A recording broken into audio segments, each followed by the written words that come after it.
আসসালামু আলাইকুম রহমতুল্লাহ।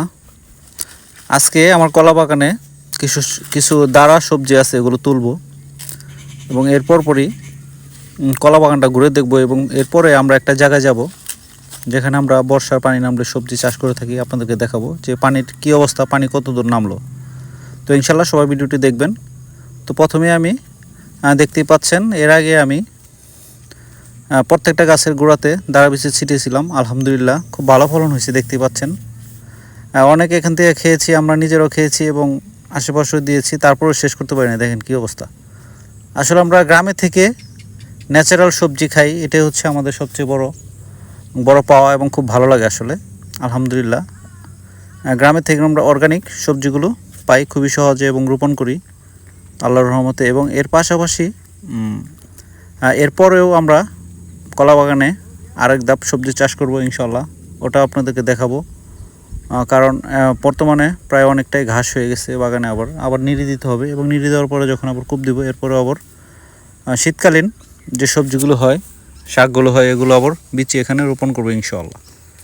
এবং কিছু গাছে এখনও সংক্রমণ দেখা যাচ্ছে, তার কারণ হচ্ছে বিগত কয়েকদিন যাবৎ খুবই বৃষ্টি, আপনারা জানেন। আজকেও বৃষ্টি এবং কিছুক্ষণ আগে বৃষ্টি থামছে এবং এই অতিরিক্ত বৃষ্টির কারণে, এবং দেখতে পাচ্ছেন যে বাজারটি আমরা এর পর 3বার কাটছিলাম এবং এরপরেও আবার এখানে কুশি নিয়ে আবার গজাচ্ছে, এটাকেও কেটে দিতে হবে।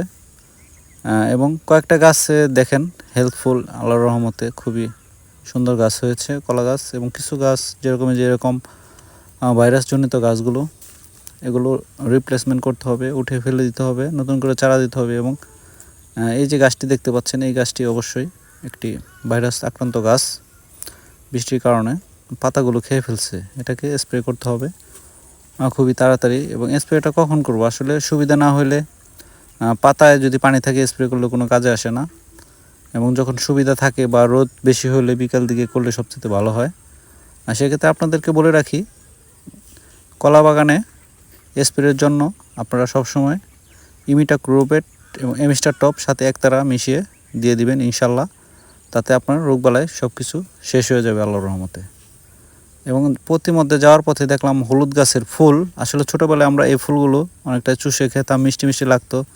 তো আজকে অনেক বছর পরে একটা অভিজ্ঞতা আপনাদের সাথে শেয়ার করতেছি। আসলে এটা এক সময় হয়তো এখন আর হয় না। এই যে গাছটি দেখতে পাচ্ছেন, এটি একটি স্নেক গাছ, খুবই দামি একটি গাছ। এবং গাছটা ঘরে যদি রাখা হয় সেক্ষেত্রে অক্সিজেন সরবরাহ করে এবং অন্যান্য আরও উপকার, ইলেকট্রিক ডিভাইস থেকে যে ধরনের সমস্যাগুলো হয় এগুলো আর হয় না।